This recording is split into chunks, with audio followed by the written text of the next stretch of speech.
Right. Hello everybody. Just trying to make sure the camera's all straight as always. Oh, whoopsie daisy. That should do just about okay.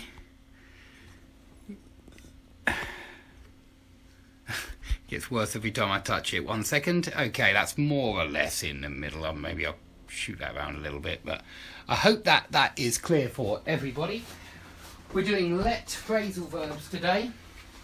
We've already done articles this morning.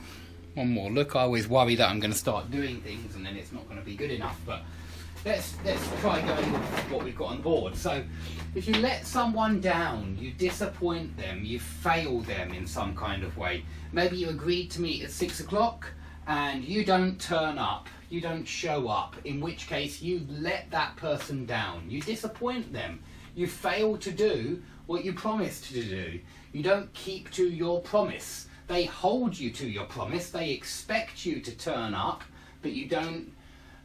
You let them down. You don't stick to your promise. So let someone down could mean fail someone or disappoint someone.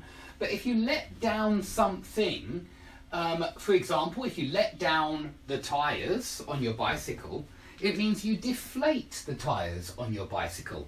And if you let down a balloon, it means you deflate the balloon. So let down can also mean deflate, especially with tyres. But it can also mean to allow someone to descend. So if you're holding the rope and your climbing buddy is on the other end of the rope, you might let him slowly descend down the mountain to make sure that he can get to the next part. So allow to descend is also let someone down. I mean, if you allow someone to come down the stairs, you also let them come down, let them down. Okay, let up means to stop, and it's particularly used when something bad stops. For example, bad weather.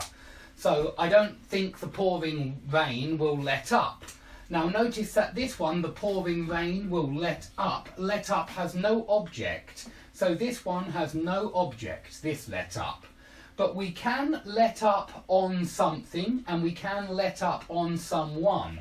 And when you let up on something, it means you stop being so determined to complete this something, to do this something. So it's pretty similar to give up, when you give up doing something. Slightly different because give up is very often used for bad habits, yeah, give up smoking, give up drinking. But I think let up on something, it could be used for something good as well. So you might be, I'm not sure what, you might be studying really hard for your exams, which is good, right? But you decide to let up on your study just because you need to make time for your family or something else.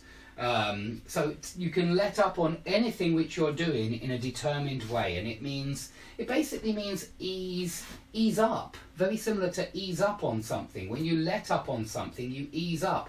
You stop being so determined to do it, and you relax and you start to take things easy. So you leave this project alone. You could also say it like that. And if you let up on someone, it's very similar to let up on something, but it means stop being so severe or critical of someone. I made a mistake there. Stop being so severe or critical of someone. Go easy on someone. Ease off on that person, yeah? Go a bit easier with that person. Don't be so harsh or severe or critical. So it's positive to let up on someone because before you were being critical and then you decide to go easy on that person, to leave them alone, to back off. Other phrasal verbs which are connected. Okay, if you let someone in on the secret, it means you disclose that secret to one other person. And I want you to notice that this in-on phrasal verb is part of a whole group of in-on phrasal verbs which are all connected to clandestine activities in some way. So if you are in on the plan, it sounds like you are part of the group who have a secret plan. And if you walk in on two people kissing, you walk in on that clandestine kiss. The idea is that they didn't want anybody to see, but you walked in on them. You barged in on them when they weren't expecting it, and they didn't want you to intrude. So there's intrusion very often with in on. And when you let someone in on, you let someone intrude on your secret. So all of these in on phrasal verbs, listening on, it means you're listening to a secret conversation. Muscle in on someone's business, it means you're intruding in someone's territory, in their business, and you're trying to take their business. So they all have clandestine meanings here. There are many others with in on that actually mean approach. Home in on, zero in on, close in on. So it doesn't always mean clandestine, but it does in a lot of situations. Okay, if you don't let on, then you don't disclose the secret. If you let on, you do disclose the secret.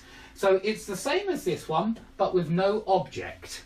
So if you say something like this, he's a good spy, he's very faithful, very loyal to his country, he'll never let on. Yeah, he'll never give up his country's secrets, he'll never let on.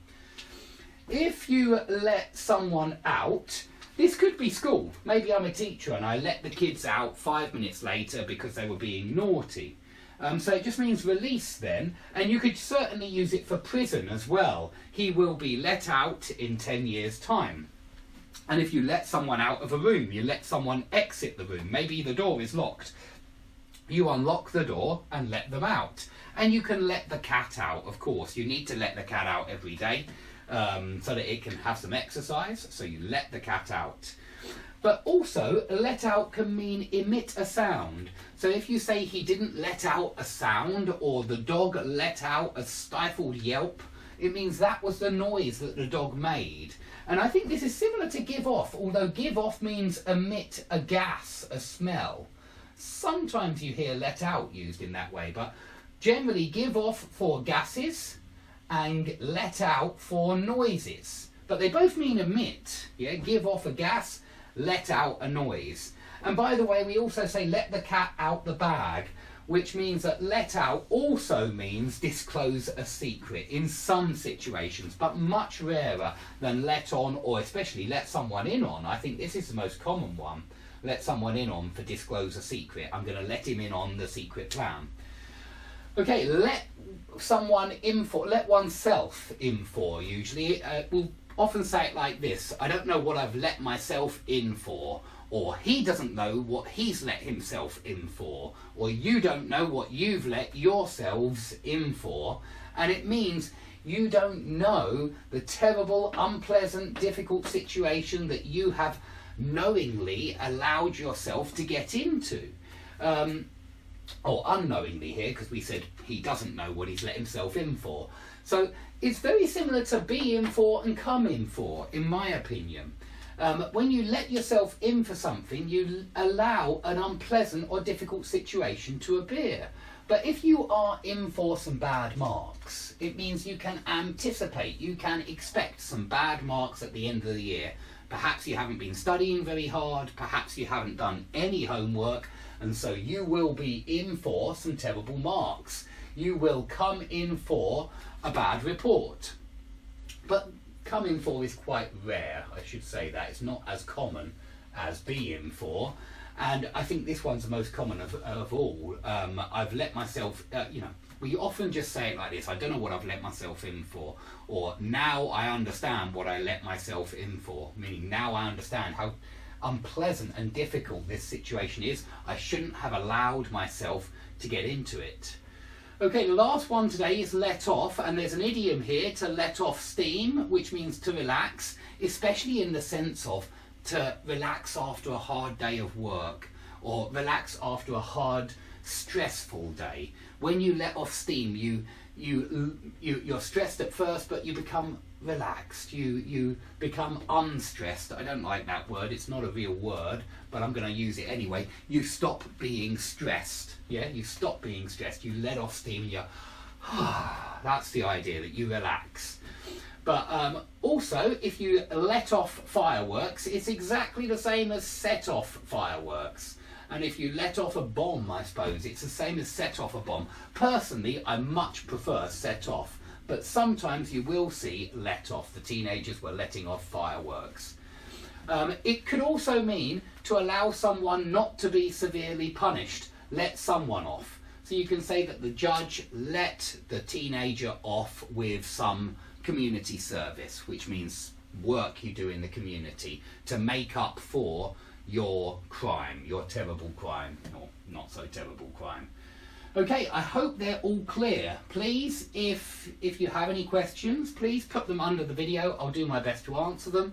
I hope this has been useful and at least given you 1 or 2 new words. Please like the video if you've enjoyed it, and I hope to see you all soon. Thanks a lot.